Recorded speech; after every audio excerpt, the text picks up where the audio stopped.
Stay in studio. Hello, hello. I got a notice as soon as we started. It was like, "Do you want to leave the studio?" And I'm like, "No, I want to say hello to everyone and welcome everyone to our live.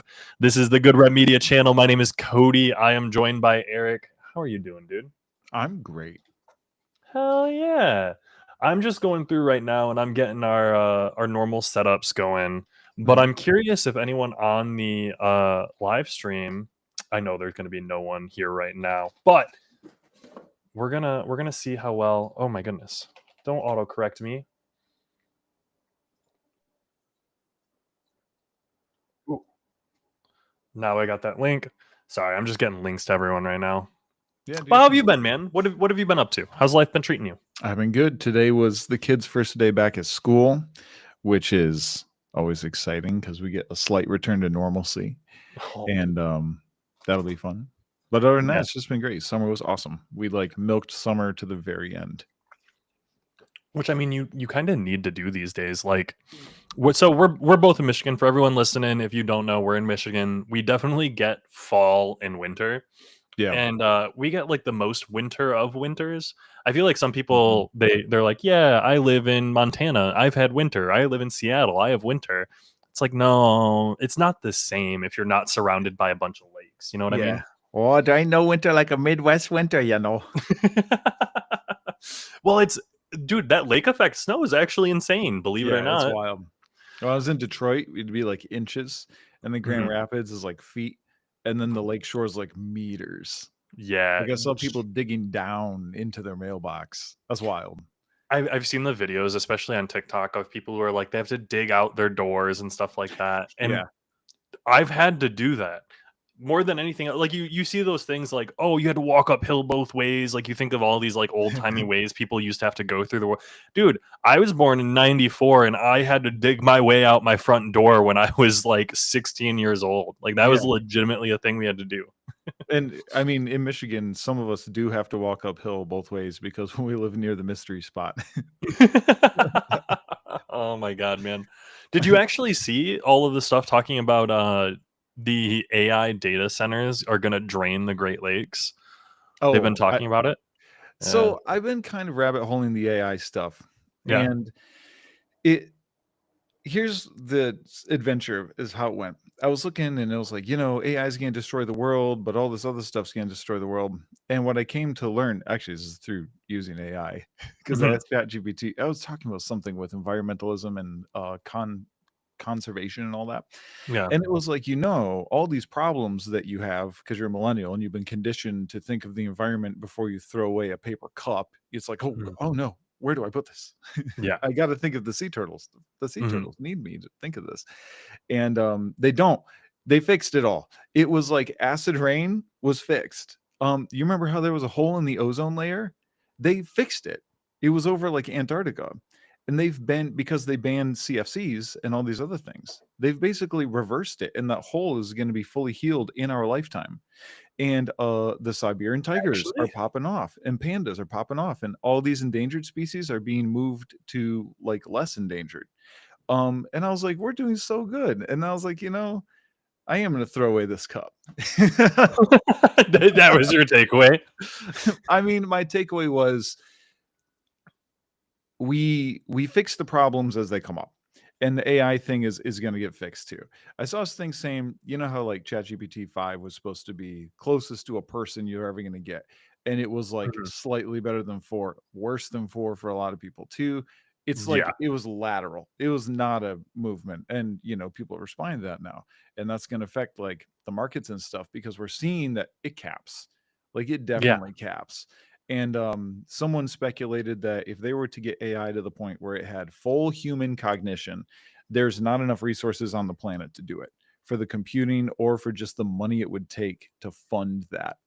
Yeah. Um, so I think they're going to figure it out and probably find a way to reduce it. And I also think there's a lot of just surface usage it's going to wear off. Like it's just like crypto and all the other stuff. There will be the people who adopt it and keep it around, and then there's going to be the people who are like, I don't think this is practical for me, and I Well, think it'll get regurgitated into some other technology later.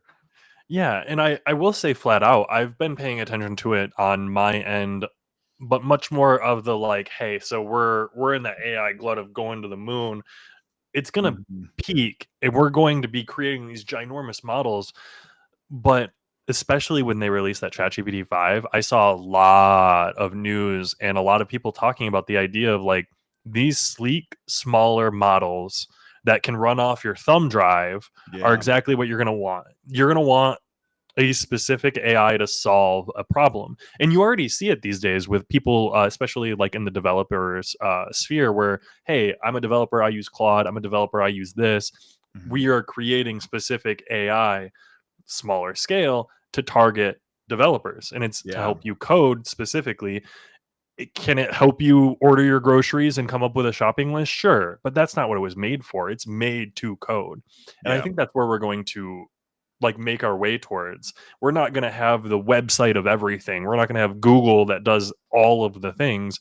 We're going to have Google Gemini home. We're going to have Google Gemini Mhm. for, work, Google Gemini for corporate, and it's going to Yeah. do different things, and those models are going to be smaller and hopefully a lot less impactful to the environment, because Yeah. I've heard you can get an AI on a thumb drive that can accomplish tasks for you. Like, it really does not take that much Right. if you have it for a specific tasks.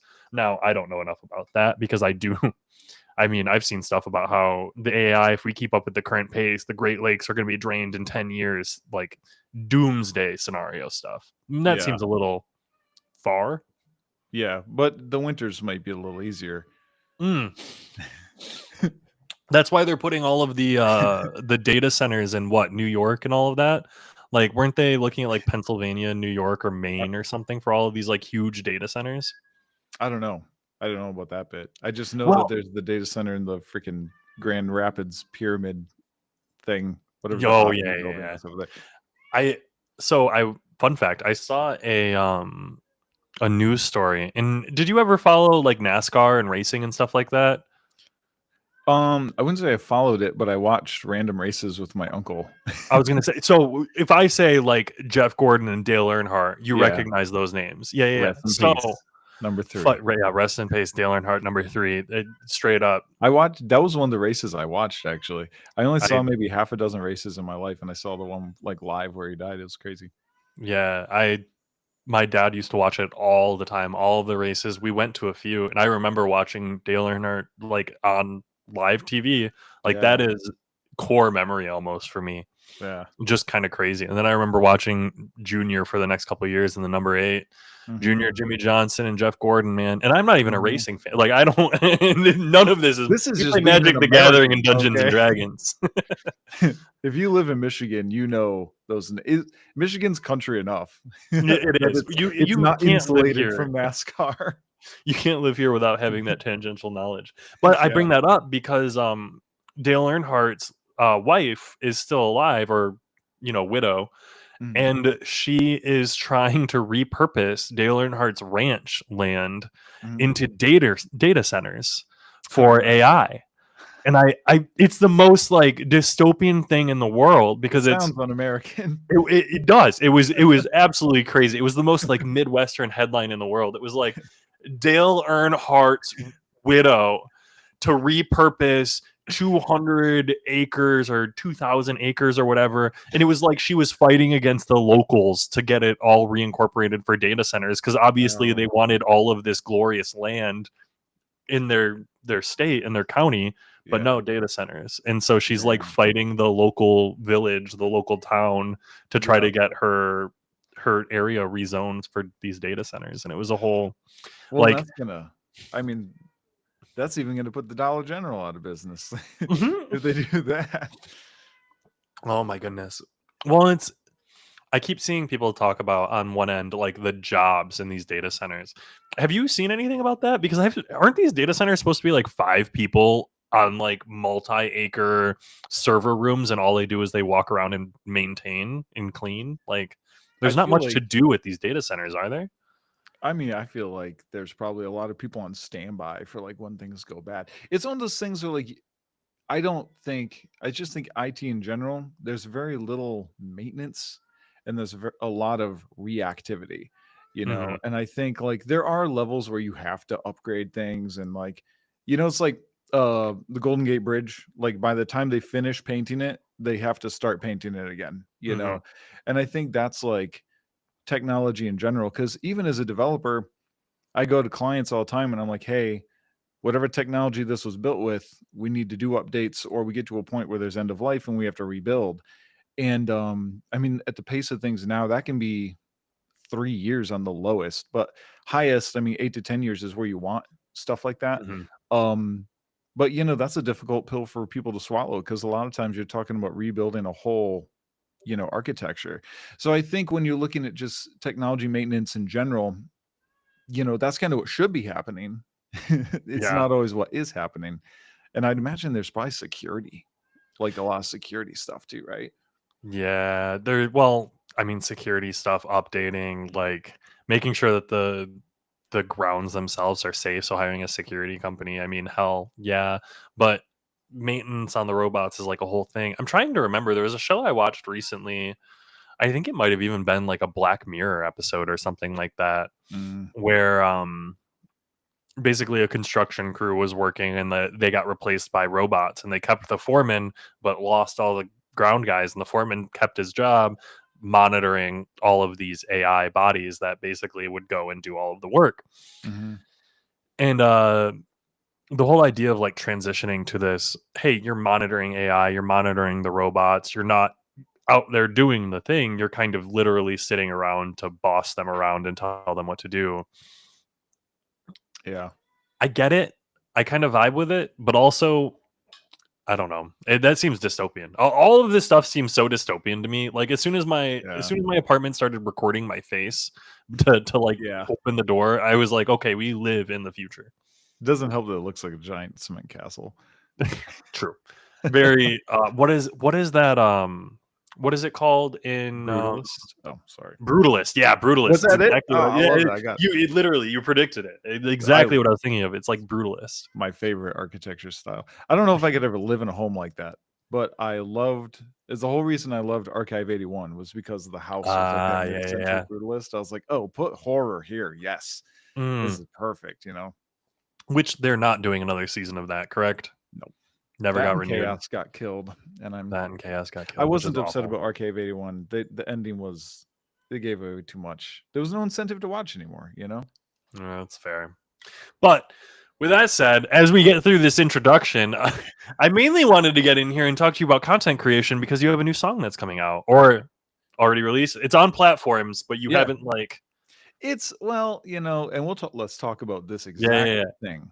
So, so I'll set everyone up. If you don't know, my stage name is Eric Veta, and I make all sorts of wacky medieval dubstep type music, and it's like electronic and nerdy. And if you play D&D, you're gonna love it, promise. Um, but I kind of this niche found me, and I've released several songs, and I'm kind of at the point where like the reason I'm talking about marketing is because I do marketing professionally also. So I'm applying that, and I'm really kind of just A/B testing and learning as I go and trying to get better and better. And so I take the marketing promotion side of my whole act pretty seriously, and branding and all that stuff. So this time, um, here was my dilemma. The song came out on a Friday. It was the Friday before the last weekend of summer. Kids went back to school today. So we had family coming to town on Friday, and that whole time just was going to get away from me.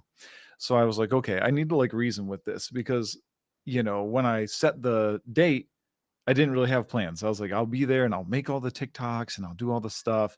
And then I get there and I'm like, I really have no time to do anything.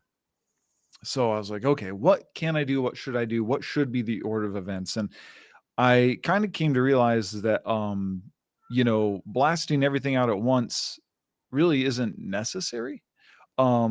Because what you really need to happen is have all of these release things occur and sort of stabilize, and then you can sort of do the next step. So rather than have this big 24-hour sprint to just get everything out, what I started by doing was once it was released and fully live, it still has to go and for music on TikTok, those songs need to be added to their like database of songs, and that takes a day or two beyond the first release. So I waited for that until the song was there, and now I can use it in as like the sound in videos that I make. because TikTok, that's kind of the whole thing, is you use sounds with the videos and stuff. So it sort of made me appreciate waiting. And what had happened on some of my previous songs was they had disconnected sounds. So it impacts your like total virality, and all that kind of stuff. Almost like So a viral score. yeah, pretty much. I mean, they tally up how many videos use the sound. So I have the official sound of Bard Step shirt right here. The official sound of that is has like 50 videos made with it. But the one that went viral, which was associated with a video that I did, still links to the song and all, but it's not like the official one. That one has like, close to 1,000. So Okay. that one has like all the juice, um And so doesn't. would you say that was like a mistake? So on TikTok, this is news to me. So I'm like, wait, there are Yeah. two different sounds, but they're connected together. How did that second sound get made? Was it when you shot the video because you had that intro, or The second sound, I think, either had a very small change to the audio, okay. or I really don't even know. It was It's just it was separate upload. It had no, a different file name when you used it. I think I do know. I think I made that video from the sounds page. Okay. So if you are specifically a music artist on TikTok, you have Mhm. an extra tab, which is pretty cool. So on your little list of tabs for favorites and all that stuff, on the left, there'll be like a music note. And that's going to pull up all of your like songs as an artist. So this will work for any music artist. If you go to their page, you'll see that they have a tab of all their songs. And that Mhm. is basically connected with like the global song database, right? Like Yeah. Spotify and all that stuff. I think when I made the video that wound up sort of popping in there, actually, I don't even know if I was the one who did it. Someone has what's called the original video. I don't think it's me. I think it's some other person. And they clicked that button there and made the sound from that sound page. So I guess Oh. this is also, just FYI to any music artists who are trying to promote on TikTok. If you're promoting your own sound, go and find that sound on your page. Here, make sure if it's cropped vertical. Because I You're don't like, oh, look, Jordan does the same thing, and I find it so funny. He's like, "Am I mirrored? Am I? How does this? Is this? Which way is Michigan?" You don't need to see that. This isn't helping. I'm pointing at my knuckles. Okay. But anyways, there's a button around here, and it's going This to is the open phone. your list. What you're doing? Hey, answer the phone. Oh, The kid. yeah, I know. I've seen that. It's terrifying. Oh, Yeah, crazy man. the toy, dude. The toys that my baby uses to imitate a phone are flat rectangles. So, like, Actually, the magnet tiles. they don't wait. They don't even have like actual telephone toy. They have to have the They do. toys. They do. Okay. She did have one. I don't know where it is. I was So gonna say now, she has no idea what it is either. I'm sure yeah. she's never seen one. Like I mean, that is she put it together literally a quick though. I bygone mean, era. because she works phones. She can work a phone. And she's 2 this month. So Well, if you that's give them awesome. access to it, they'll figure it out. Jeez, give kids technology. Well, what is it? Oh, what? I'm thinking of the give a cat a cookie. Is that what it's called? Give a mouse a cookie. Give a mouse a cookie. The kids book. Yeah. Give a Yeah, we mouse. gave I we don't. gave we gave all the mice cookies, and they love cookies now. And now they're all iPad mice. No, I'm just Yeah. kidding. Well, I mean, Oh, within your kids are reason. good at getting outside more than Yeah, anything they else. do a good. And I think, listen, I'll just end the debate. The iPad kid debate. I think it's important for kids to have access to technology and to know how to use it, because it's a part of our bright future Yeah, tomorrow, whether you like it or not. There's going to be tablets, there's going to be touch screens, there's going to be computers, there's going to be you apps. either teach them to use it right or they're going to use it wrong Yeah, because they're exactly. going to use it. So, be educated on technology. If you're I don't know, any human, PSA, be educated on technology because it's around you, and you should know what's going on. Like, I mean, Cody and I, working in the sort of telemarketing world, we Mhm. know what every scam and spam can look like.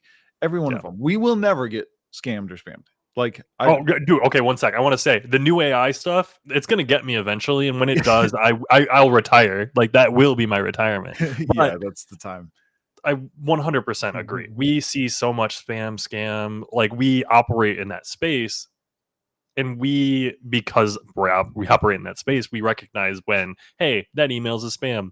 And do you get it with Maddie or the kids where you're like, hey, don't fill that out, or why'd you do that, delete that, or anything like that? Yeah. Do you get tagged for the check this out? Yeah. Yeah. Okay. 100%. I'm tagged. And I think one time I reached out to someone else.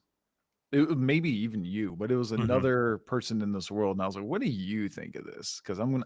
It was like too official, but it was one of Hmm. those things where like they got the data that something happened in like a car purchase, Yeah. and then they hit you and they're like, "Hey, you just purchased a exact year, make, and model." That's a really good identifier. You think Hmm. how many people are going to know that one? This must be real, and then they want to re-up you on whatever BS fake thing Whatever they it might are. be, Yeah. because they're partnered with This the. is insurance for your insurance. Okay, Hmm. it's what you get is a piece of paper says your insurance is insured, and if anything happens to your insurance, we can't do anything because you canceled it. So, but we're here. But we're here. You can call us and we will put you on hold, Yeah, pretty much. it's only $11 a month. But I do that quite often with Cassidy, where she signs up for all the emails. She's like, I'm in the rewards programs and I've been better at it, because I went to the complete opposite end where I would not want to sign up for anything. Like, I did not Mhm. ever want to give my information out. I Please don't ever text, call me. Don't take my email. Don't take my phone number. Are you the same way, or are you better about that? I mean, I'm like religious with unsubscribing. So, and I Oh. actually Maddie's email was like inundated. So I offered her, I was like, "Do you care if I put your email on my email aggregator thing and Mhm. Thunderbird and Yeah. just sort of like clear out your spam and stuff?" And she's like, "Please, like I want you to do that." And I Mhm. was like, "You've never been more attractive to me." Oh my goodness. But Nothing gets I me. do that, and I just make sure both of our newsletters and things are cleaned up and stuff like that. Yeah. And I mean, there are some things, like I get like marketing updates. There are a couple of different Mhm. newsletters that I'm subscribed to that I don't necessarily sit there and like read every single one, but I like the person who makes them. And every Yeah. once in a while, there's a topic that's valuable to me. So I go in and I like, again, working in marketing, I go in and I open the email, I scroll to the bottom, I usually click on a link and then I close it. I don't read it, but like I know this helps their open metrics, and I know it keeps me on Oh, the list to get the next one, yeah. because I know the way that email Mhm. works is if you open an email, you get added to a list of openers and they want to continue emailing you. Yep. So those people who will open every single email just to get rid of notifications that you might be He's sending the staying wrong on list. message. Yeah, it's But true. you got to go in there and unsubscribe, You do. religiously unsubscribe. Yeah. And I mean, if you stay on top of it, I had like one big day. It's like an Mhm. hour of unsubscribing. Because some of them, they gotta like, you gotta work to unsubscribe. I don't like that at all. You should make it really easy for me because I'm gonna get When they perturbed. bring you to the page and you have to type your email in, dude. Yeah. No, Oh, no, it's no, no. literally unacceptable. If you're in email marketing, don't do that to people. The unsub button needs to be an unsub button, and Yeah. if it brings you to a page where you click on like, hey, I want to unsubscribe from these 5 emails, that's acceptable. Because sometimes I don't want to get your newsletter, but I do want to get your like updates because I'm subscribed to your whatever. I don't care about your featured whatever. Like, I want to know when there's deals, so I want to stay subscribed to that. Yeah. I know. I tried to sell you comfort sweats yet? No, I commented on your sweats and then you Oh, okay, prototyped your okay. speech. So Well, very go very ahead though. similarly, comfort, great sweats. When you unsubscribe from them, I think you can click on like which emails you want to unsubscribe from. So I got rid of their marketing emails because I don't want the marketing emails, but I Mhm. stayed for their like exclusive drops or like deals, which Yeah. is I want to get those. I don't want your everyday marketing messages like some Yeah. people I don't do. need to see pictures of people wearing it in the mountains. Yeah, exactly. I can go find my own mountain and Yeah. Be like figure that out. just like him. But with that said, content creation. So when you do new songs, what is your like game plan? What you just did? Let's get into it. You just did Pirate Dubstep. That is Mhm. done, right? Start finish.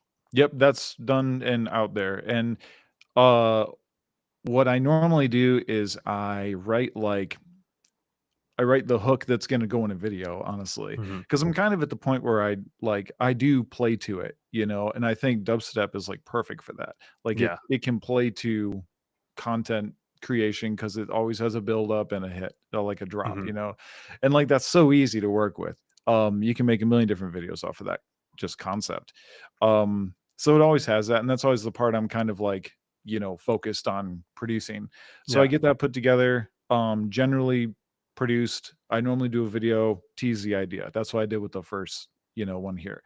See the reaction, see what people like, see what people don't like. Pay attention to comments, pay attention to just metrics in general, and then that sometimes will shape sort of how I approach the finish. But basically, the idea is take that idea and milk 3 minutes out of it. That's the main goal. Um, and what I've discovered, especially with this last one, was those 3 minutes are the playground where I get to do whatever the hell I want. First 30 seconds needs to be what they heard in the video, you Mhm. know. The rest of it, you get to kind of flex and have fun. You can do the rest of it for you, but you have to bring it back to the thing that brought them in the first place. And I Yeah. think if you look at like the musicians who've gone on to do real well with Spotify and stuff, I mean, that's the formula.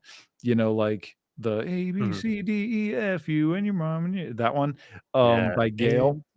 Every Oh, time that's she's so got good. 1,000 versions of that song, and they all start with that hook and come back to that hook, and I mean, like, she can do anything with it. She's done, like, a cappella version, she's done, like, 1,000 remixes of that one song, and everyone probably has their personal favorite, but it keeps coming back to that central thing. Yeah. So, once you have that, like, main thing, you can go crazy with it and just make whatever you need.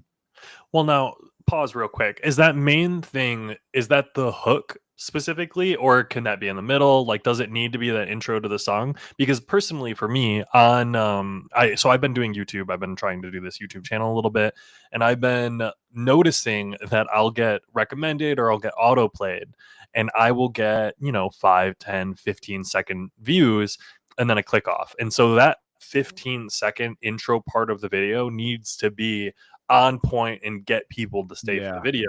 And that's specifically a hook. But that's for YouTube long form videos. For Mhm. these short form videos, I know 100% you want a hook for that TikTok. But is that hook of the song always the first 30 seconds, or can that be in the middle? That's a good question. So with like you said, with long form, you have to be hooked within like 20, 30 seconds. And Mhm. basically it's like within 20, 30 seconds, I need to explain to you what you're going to watch and what you're going to experience. And then what you watch and what you experience needs to match what I just pitched you. You Yeah. know, if you can just do that, like the precursor, it's like anytime we would watch a show on like daytime TV, it would always Mhm. be like, on this episode of whatever, here's what's going to happen. Then you deliver that. You're about to watch these scenes in the show, you know? So like you want those to match up. With short form, I think there's kind of two approaches.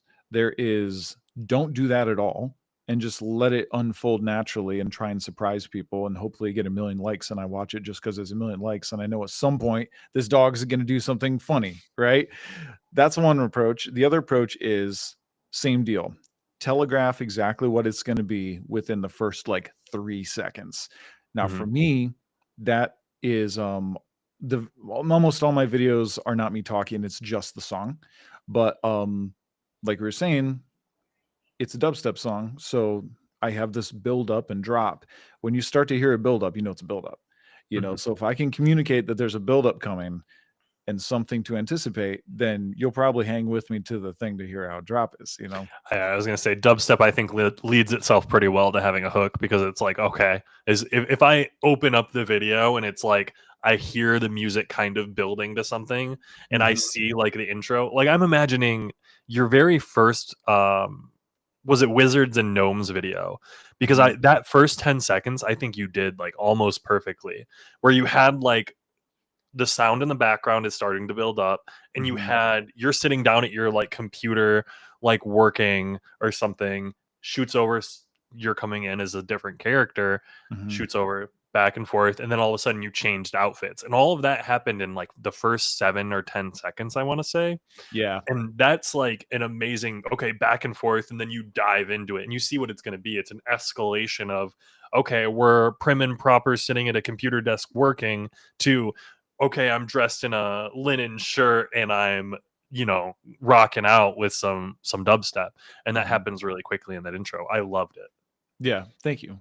Yeah. So, do you have a game plan for this most recent song? So this let's talk about TikTok's ban and block policies. Oh yeah, are you running into problems already? Well, okay, so they have a thing where if content is considered low quality, oh, watch your language there, TikTok. Oh, If content is considered low quality, they remove it from For You page distribution. So let me tell you what I did so you actually did see what you do happened. you get hit with low quality content? I got hit with low. Here's what happened. We were actually the full story is funny. Um, Maddie was with her aunt at the dispensary. Oh, that's wait 1 sec. What pause? I It's need a to good way to pause. start it. That's where the story starts. Is my significant other and her mother were at the dispensary, No, her and aunt, her aunt, this her aunt. story ends with go shoot it. I'm ready. So they're in the dispensary, and I'm just in the car with the baby, and I was like, hey, this is a great opportunity for me to get something on TikTok because the rest of the day was about to be busy family stuff and things. So I already in CapCut had the video I did to promote the song, which is me throwing on a pirate hat, dancing around down here with the guitars behind me and all that. Mhm. And I was like, that was a good video. Let me just change out the captions because the captions are like, ahoy, I'm going to be making pirate dubstep. So I changed it to like, ahoy, I have successfully made pirate dubstep and now you can listen to it. And I added the album art and I felt like I gussied it up enough. I did not. It was like, this is the same footage, you hobo, and you cannot just recycle this. And the thing that's kind of wild to me though is I've been reposting the videos that did well. I just straight repost them, and I never had an issue with that. Hmm. Um, I so wonder if it was the reposting with minor edits. Like reposting the exact same video, I feel like TikTok recognizes and knows it's like, okay, you posted this video, enough time has passed. I'm sure there's like a time period in there. Like if you try to yeah, repost in like a month, it'll not go as far. But if you repost in like 3 to 6, there's got to be a sweet spot, you know? yeah, yeah, And I'd say then so. I wouldn't be surprised if TikTok recognized it and it's like, hey, this is the same video. You just added some cap cut on top, Yeah. like clip art basically, and it's like, hey, no, I, maybe I'm minimizing what you did, but No, clip it's art more on or top. less the degree of work I put into it. I mean, they're not wrong. It was low effort. But They also, it's worth noting, low effort doesn't mean necessarily that it's bad. You yeah. know, I YouTube think that's Shorts and Instagram didn't have any problem with it, so I don't know. Um, but TikTok quality just higher. anyways, I gotta make a new video. So I Yeah. can do the exact same thing. It just has to be fresh recording. It just has to be a completely fresh video because it has a new file. Yeah. When you shoot your TikToks, where do you like film it? Are you filming multiple clips just in your camera roll? Are you filming in CapCut? Are you filming in TikTok? Like That's a good what's question your too. goal? I film in the camera roll. Because then you can open it into anything else. Okay. And I do my editing in CapCut. TikTok's not bad to go straight in TikTok. CapCut's just way better. I Mhm. pay the $15 a month for the pro version because you get so much great stuff. You get all these AI things. You get like background removal, like incredibly good background removal for the full video. It's great. So yeah, I do it all. And I normally try to like always be in the it's hard to do, but I try to always be in the mode to record like B-roll stuff. Like if I'm like doing something, objectively cool or different or unique, I try to like get video of that. Or like if Yeah. I'm out, try to get ambiance videos and but the main meat and potatoes, what I do is normally just right here. I just put on an outfit and I mean I have a ring light over or a ring light over here that I can pull out if I need to that can kind of Yeah. hold my phone and I just make it work. Yeah. Have you gone out and like bought outfits? Are you like Goodwilling? I have the shirt, which is like if you search medieval shirt on Amazon, it's called medieval shirt and it has like 20 million reviews and I searched medieval shirt on it'll be Amazon. It was number one. number I one. promise you. You're gonna have some ads. Let's hold on. Don't Cody, click the sponsored you ads. already you already do Ren Fair stuff, so it might be a little lower for you because it knows you're a man of standards. Now, I'm not a man of standards. I'm a man of it's $10 on Amazon.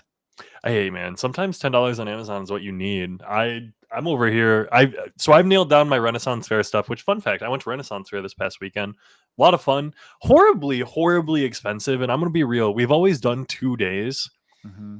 and we're gonna downsize it next year because it was actually like almost prohibitively expensive Dang. for what it was. And it is so much fun to go and hang out and like just be in the crowd. But like I don't even drink anymore, and it was still like I spent $300 or $400 just myself, and Cassidy spent 300 or 400 on hers for a 2-person weekend. Like Yeah. we stayed at a hotel, going in, gas, all that. It just adds up. That was when we went And to the Nordic Viking Fest in mhm, Charlotte, Michigan. It's kind of the same thing. Like it's cool, and it was cool because it was in like February, so it's like snowy, like yeah. very cold. And that's fun, but it's really just shops. There's just not that many like activities, and we had kids too. So it was Mhm. fun, but they're trying to sell you stuff more than anything. Yeah. Well, it is, and it's very much like you go to the Renaissance Fair and there's a lot of people with a lot of really cool things, but Hmm. it's everything has gotten so pricey. These are people like on the level of like I'm trying to earn a living. They're not Walmart or Meijer or working any of these jobs. They're small business owners, but also that means they're dealing with tariffs and supply chains. And they're like, yeah, Yeah. I talked to a number of people who are like, my leather prices have doubled in the past year.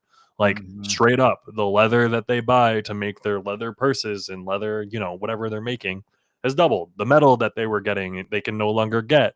Their stainless steel chains that they used to be able to get shipped here, they can't get them anymore. So they're like needing to find new sources for gems, stone, whatever it might be. Yeah. And so prices just go up. And I mean, honestly, some places you can find some affordable items, but like, I don't know, man. Life Yeah. is expensive. Life is expensive.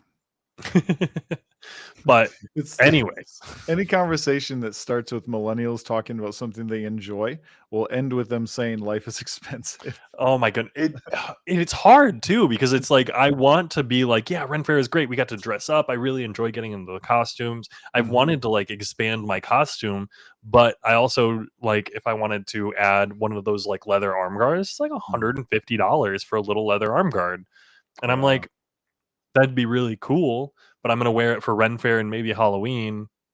Yeah. And I already enjoy dressing up as like a demon cultist for Halloween. Yeah, you already have a thing going. Exactly. Someone needs to, you know what? Rent an outfit. Rent fair. Rent a fair. That's a good idea though. You're Someplace. like, "Wait, I was joking," but now I'm like, No, no, "That no. I idea saw your that face, idea so now I hits." know it's legit because I caught you in the moment. You're on camera here. So, yeah, that was the spark of Cody heard a good idea, and I Well, know it because it's a rare thing. every once in a while, I'm like, "Hmm," and being able to, like, have a shop to, like, rent out that type of thing would be awesome. The issue would be damage on the items, but with anything that you rent, there's gonna be, like, damage Well, and wear and it tear just and stuff looks like that. more fantasy. Yeah, it would This be one was in interesting. The or thing is, oh if I were a super Ren Fair person, I'd already have like a whole wardrobe. So I'd be like, yeah. hell yeah, let's start it. I already have 18 outfits in my closet. This Well, I'm is sure easy. surely we can scrounge up the outfits, people's unused. I mean, and then you run it when they come in the store. You have to make it feel like an RPG shop. You got to have Mhm. like everyone's got to be in character. The people working Everyone's there, in character. Everyone's and dressed then up. you treat it like they're checking out gear for an adventure. And then when they come Oh. back, you ask them how their adventure was. This could be Cody. I got to go off. I got to go off with this because we got to go offline. It's too good. We're Listen, gonna take we're gonna take this one off. there's people in China watching this for good ideas because it's the Joey Matterhorn podcast, and they know this is where they are. They know this is where all the good ideas come They know out. this is It's where the good during the Joey ideas are. Matterhorn. Well, actually, this is so we're on Good Rep Media. We're talking mainly small businesses and stuff like that. Joey Matterhorn is yesterday. Oh, sorry. Yeah, no, you're good. Which I think Joey Matterhorn we're gonna start doing a little bit more often. I know Joe wanted to step up and start doing a couple more shows. Sweet. So there's definitely There's definitely some options here. The thing is, Joe wants to jump in and he wants to do like educational seminars, and I'm here for the educational seminars. I just think we should shoot videos. I Yeah. I don't attend many seminars myself. Do you? Is that something you like, live seminars? No, I Yeah. really prefer video for myself personally. But I I feel like that's when suddenly being having a family becomes a problem because it's like, Yeah. oh, if you're just like single or in a relationship with no kids and you have a little more just freedom with flexibility for scheduling, I think they're not as bad. And I can understand the appeal because you can normally live chat. Yeah. Um I will say I didn't do like like the training seminar kind of stuff. Those I've done that type of content, but it's been videos that I could watch when I needed. And for those, I also would watch and like take notes and go as I go. I like pausing it a lot, Yeah. so that was really nice too. But what I did like live was things like masterminds, and I definitely had a period where I for a couple years I was doing a lot of those things like weekly or monthly, where they would you're in some sort of small group that comes together and talks through your problems, like professional problems you're having, or just whatever you're going through. Just a lot of stuff like that. Really like those. Those are just a kind of they're a bigger scale in that they have more logistics to arrange, but then they're smaller scale because they're normally like a dozen people max. Yeah, and I'll be real. I feel like there's a lot of leeway there. Like, okay, you can go into a seminar and like you're just sitting there and collecting information. Just make it a video. But I want to watch a series of videos, learn, and then come together to discuss them with a group of people who also watch the videos. Like, I want a Mhm. book club. Like, honestly, just give me a book club where, hey, go take this course, go learn this, and then we're going to meet weekly to talk about it, which sounds Yeah. exactly like what you're talking about, right? Yeah, a lot of courses have that too, where I mean that's one of the few courses I did. I don't know, I probably did more than the average person, but like in our space, like Mhm. whatever you call this tech stuff. Um Marketing in general. I yeah, go real I broad feel with like it. It's difficult to like, because we do affiliate marketing, we do content marketing, we do like small business marketing, we do service based business marketing, we run ads, we do advertising. Like, we all of it. kind of cover the full scope. Like, with I thought it was super funny. Joe created the brand Full Scope Marketing a while back, and it is really like the full scope. We can do it all. We have the capability to do literally every aspect of marketing, which I feel like not a lot of companies are able to do. Yeah. And that puts us in a really great spot, at Yeah. least in my It opinion. well, and we can just lean into whatever leg, we need to. And something I was going to talk about actually last time we were together, and something I didn't get to mention that is applicable here.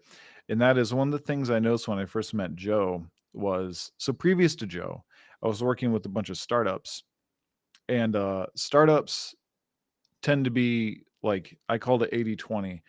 And I mean, you can 80/20 anything, but let me give you this 80/20. Yeah. That the 80/20 was like 80% product, 20% marketing. And that's because startups are trying to actually like build the thing. Um, with Joe, maybe I get that wrong. It was like 20 they had to focus so much on promotion and stuff. And Mhm. then with Joe, because we already had all of these marketing channels, he was never worried about marketing. He's like, we'll just tap into what we have. This is applicable to someone in the database, and we'll just, find a way to connect with them.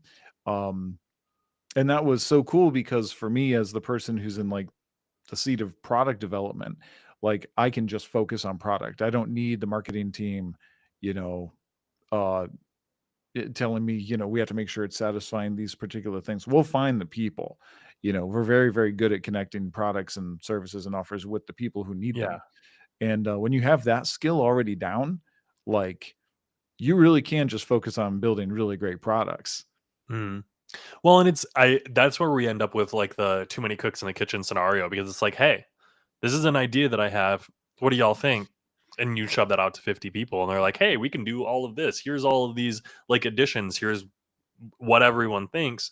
And you're all of Mhm. a sudden like, okay, great. I wanted to make a t-shirt brand. I have the ability. I have all of the things that I need. I have someone who can run ads. I have graphic design. I have branding. I have all of these parts, but you need someone to organize it. You need someone to put it all together and make it happen. And I feel Yeah. like that's one of the biggest struggles working in marketing, because you need someone to come in and own the process from start to finish.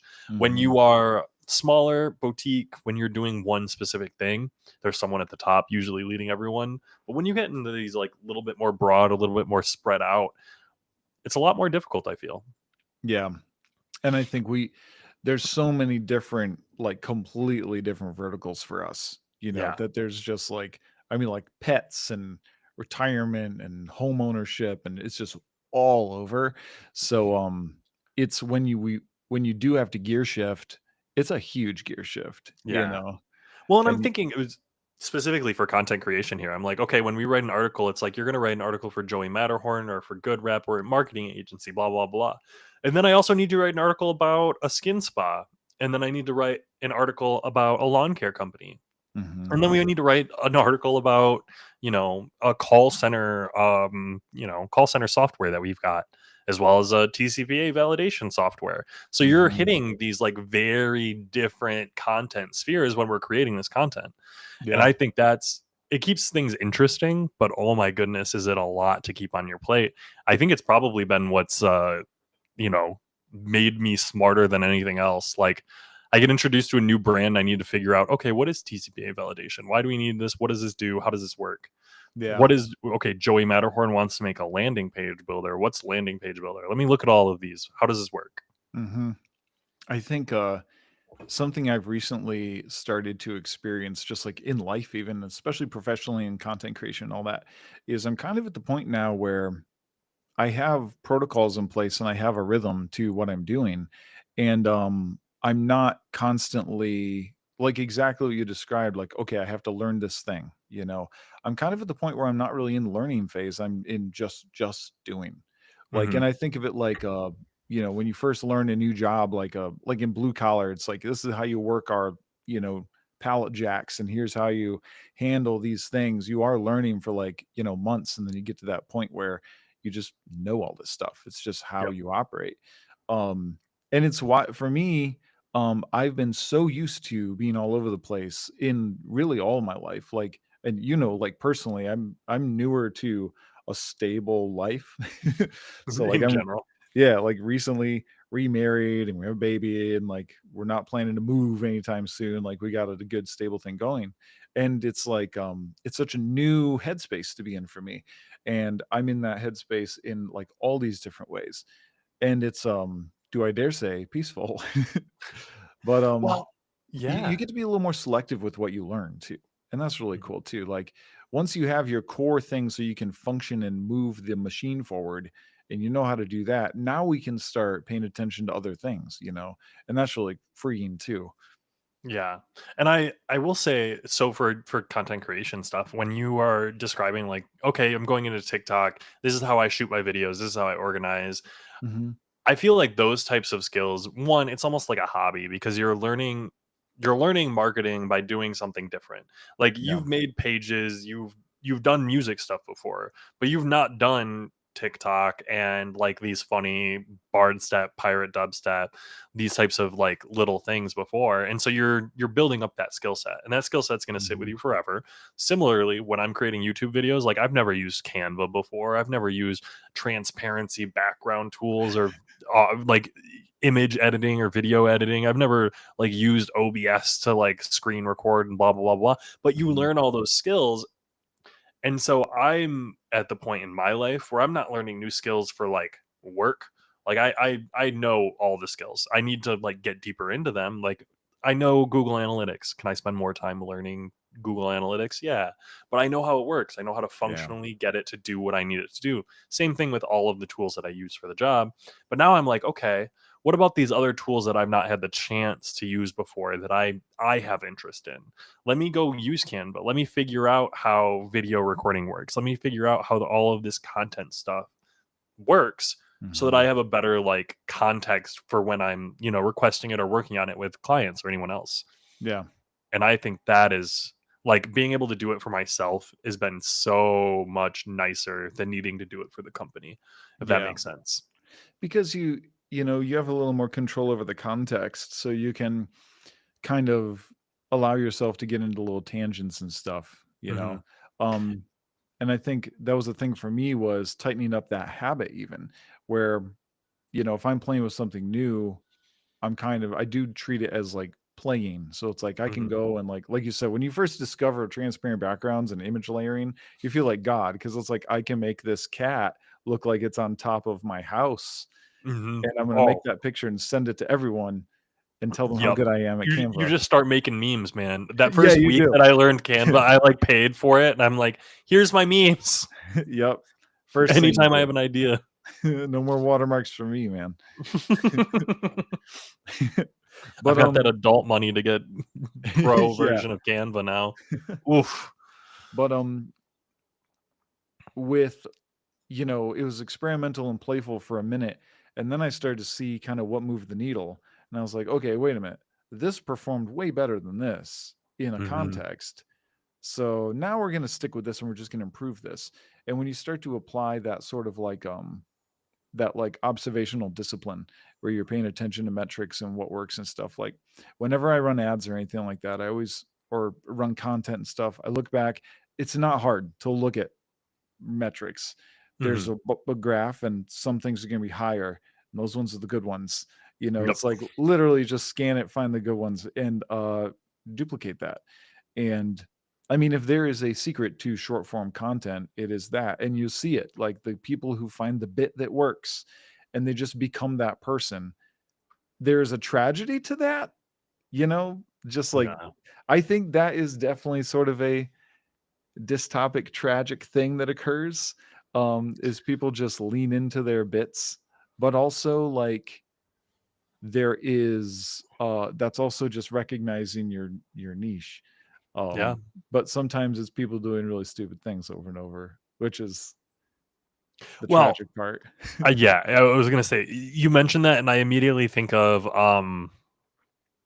I don't know the name, but it was a mukbang YouTuber who was trying to be popular, trying to get his channel to pop off, and then he eventually found some traction doing mukbangs, like public eating, like eating on camera, Mhm. and so he ended up doing that, and that was his whole channel content for a long time, and he ended up putting a lot of weight and, like, horribly, horribly Is it unhealthy and obese. This is Nikocado Avocado, right? I think so, maybe? That sounds Dude, familiar, but, like, yeah.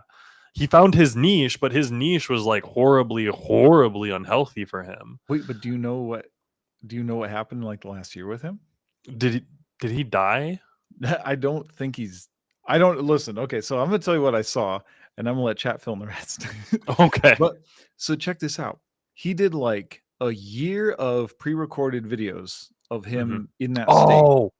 Yeah, yeah, And yeah. yeah, he was like super heavy and doing all the stuff, doing all the gross, nasty stuff that he's known for.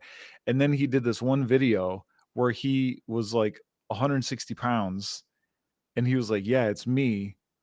And it was just this weird cryptic video. It came out like right when AI started to pop off. So everyone's like, that's just an AI filter. And he had to do like all these videos to prove it was him. But he took that year and went on some extreme just weight loss, and like was going to the gym and just turned it around. And I was Oh, like, hell yeah. whoa. But it's almost like, I haven't read much more into it, but I feel like this was the plan all along. I think it was like, I'm just going to absolutely pendulum swing the extremes of the human body, and just like, I think that's the whole bit, was I'm going to get so unhealthy and then I'm going to reverse it and you're not even going to know. I think he was planning this a long time, because he seems like a sociopath. Yeah. So, I want I want to acknowledge, like, verbally out loud, "That's crazy, don't do that." Yeah, don't do Now, that. on the other end of the spectrum, I want to talk about and maybe get your opinion on the idea of being the best at something requires you to be actually crazy. If you are going to be the Yeah. best soccer player, you need to be crazy. You're not going to be the best soccer player unless all you do is soccer. If your Mhm. entire life is dedicated, your relationships don't matter. You don't do anything else. You Yeah. do soccer. And if you're going to, do something and you're going to dedicate that time to it, I immediately think of Olympic athletes who start training at 5, 6 years old, and they have this pressure put onto them when they're 9, 10 years old to Mhm. prepare for the Olympics. Is that good? Is that bad? I don't have an answer for you, but that's a thing that happens because they want to be the best. Now, can you Yeah. decide at 5, 6, 7 years old that you want to be the best at something? Who knows? But that's also when Korean idols start getting trained to be K-pop Yeah. idols. Disney Like, kids and all that. exactly. And so I'm not over here saying, hey, train kids, we need to start getting kids in the mines. But also, like, what are your thoughts on that? Like, generally, like, if you, Nikocado Avocado, if that was his game plan and he committed, he did it, right? Yeah, I Like, would say mission he successful, you he know? accomplished his goal. He's big. He made money, and I don't mean big as in like as a person. I mean big as in like he's got a huge following. Yeah. Like he accomplished what he was trying to accomplish, hopefully. Well, But and he found a way to give it a destination because I yeah, think so I mean, let's say I am the guy with the parrot that plays harmonica, and I have this parrot, and I took all this time to teach it harmonica, and I have this party trick, and I go around and we can do all the and it's like we're filming TikToks. It's me with the parrot and the harmonica at a bar and in a church and in Turkmenistan. And it's mhm, like, how many times can I do the bit before it becomes stupid? And I think if you're trying to learn a skill or something, you have to be mindful of that stuff because that will become your thing. And you'll get famous for dancing like a monkey. And everyone's going to be like, dance, monkey, dance. And I mhm, think, like, my situations very different, but that was something I was actually concerned with because I'm like, I am like putting on the little outfit and doing the little show and all. And that was the thing that would connect more than the alternative, which was whatever else it may be. If I yeah, put on the little shirt and I put the music on, people are going to like it. And I had to think about that. Do I like this? Does this feel, and this is our big word, right? Authentic. mhm, And I think everyone probably has their own definition of what that means. For me, I think one day I lifted up my head and I was just pondering this and I was like, am I authentic? Is this really who I am? Am I just putting on some masquerade on display? And let it be known, I don't have like millions of followers or anything. It's like 20,000 on TikTok, which is good, but it's not something where my life is being shook by this. yeah, I don't have paparazzi and things like that or anything. Um, but I still want to, take it seriously because this is this little brand I'm building. And I was like, I think I'm out here wearing medieval music or wearing medieval outfits, making mhm, like video game music. This is sort of my dream. Childhood me would look at this guy and say, this yeah. guy's killing it. So I'm going to allow myself to be the person that kid me would have loved to see me become. And Well, to yeah, me, you know, I don't sell out, but I repeat the thing that makes people come. So, like, to me, Powder and Plunder was me trying to match Bard's Step. So, mhm, like, the order was Bard's Step and then Minstrel Madness, which was a bit of a deviation from the style of Bard's Step. Still good song, lower numbers. And I was like, I want to see if I can get it again. I want to see if I can get there again. And time will tell because I haven't even been able to do a freaking TikTok yet. But I but was gonna say that's going up today, right? yeah, I think I'll probably be able to get it out today. I'm not gonna make a promise on air. That sounds like too big of a commitment, but That sounds like a real no pinky loaded. promises. Uh, but so when it comes to like content creation, all of that, I've been watching King of the Hill. Did you ever watch King of the Hill? I haven't watched this reboot yet, but I I haven't watched watched the reboot. I haven't watched all the old stuff, but I'm getting through like season 7 right now, yeah. in like a rewatch, which is like when I was a kid, this is what I would watch. And I bring it up specifically because the episode I watched last night was the hot dog eating episode, hot dog competition, where Bill Dauterive Mhm. discovers competitive eating, and he discovers that he can put hot dogs away. But Dale Yeah. Gribble, he is like, you're performing, like perform piggy perform for these Mhm. people, and it's not healthy for you. Like this isn't good for you. But Dale, Bill's like accepting. He's like, oh, these people they're laughing with me. They're whatever. Mhm. at the end of the episode, he's like, okay, wait, they're not laughing at me. They're all ditching me because I'm not doing as well as I should. Like everyone like left. These weren't like, fair weather friends is what these Yeah. people Yeah. were. And so he ends up quitting because he's like, I'm not going to dance like a little piggy for these people and for a hot dog eating competition. Right. Very similar to here. You're not out here like, oh, put on the shirt for me and dance, because you play Dungeons and Dragons. Like, Right. brother, you talked to me about pirates for years, actually years. Like, I think I got you a black sails displate or something, literally like just haven't 3 put it back years up ago. yet. Glorious, because you've been on pirates forever. We've been doing Dungeons and Dragons. So like when you came to me and you were talking about that and you're like, I really like my maybe more serious like singer-songwriter stuff, and I'm like, mad respect, like you enjoy that makes you feel good. I think that's an aspect of you. I think this other aspect is also a very clear aspect of you, because I mean, holy hell, tell me pirate dubstep and wizards and gnomes isn't 100%, like you said, childhood Eric would be going crazy right now. So it's I think you'll see yourself in the reflection of others, and social media gives you a lot of that. And I think that can be a really cool thing. Like, I think it can be validating in a way. You shouldn't get your validation from the internet. But if you're going to at least put out something that feels like it's actually you doing it. If it feels performative, remember that when people respond to it, remember that you are performing. I have a friend who's a stand-up he does like stand-up comedy locally. And he told me, he's like, when I perform, I do a lot of like foul jokes, like, just like Amy Schumer nasty stuff, right?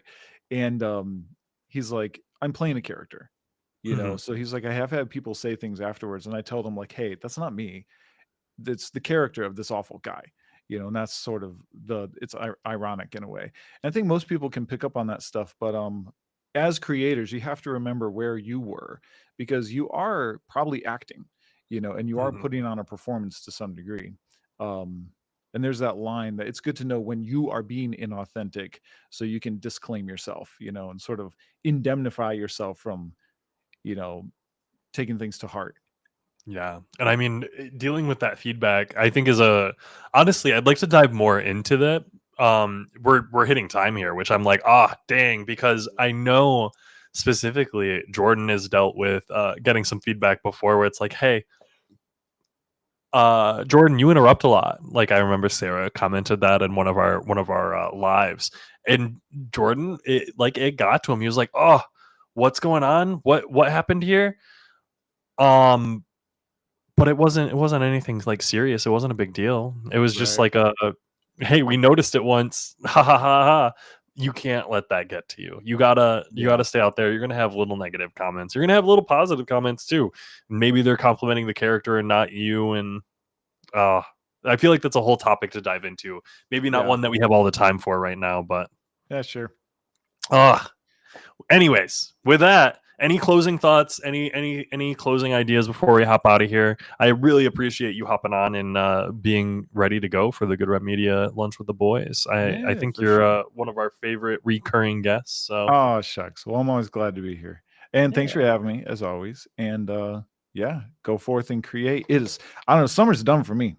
So it's I was gonna say summer's done. We're getting into the locked in winter months. Locked in, ready to go. What's the song so everyone can go look it up? Oh, Powder and Plunder. Powder and Plunder. Yeah. I'm gonna I got this as well. Go check out Eric Veta, store.ericveta.com. If you want to check out that Bard Step shirt that Eric's got on right now, I know that he's got that listed. He's also got our Big Leaf Roleplay collective shirts up there if you want to take a look at those. Little did you know that we're both members of Roleplay Collective. Great time. But thanks so much for joining us on the Good Rep Media channel. Keep an eye out next week, Monday, for Jordan. He's going to be back in town, ready to go on the Joey Matterhorn channel for Lunch with the Boys. And then we'll also see you on the Good Rep Media channel next week, Tuesday at noon as well.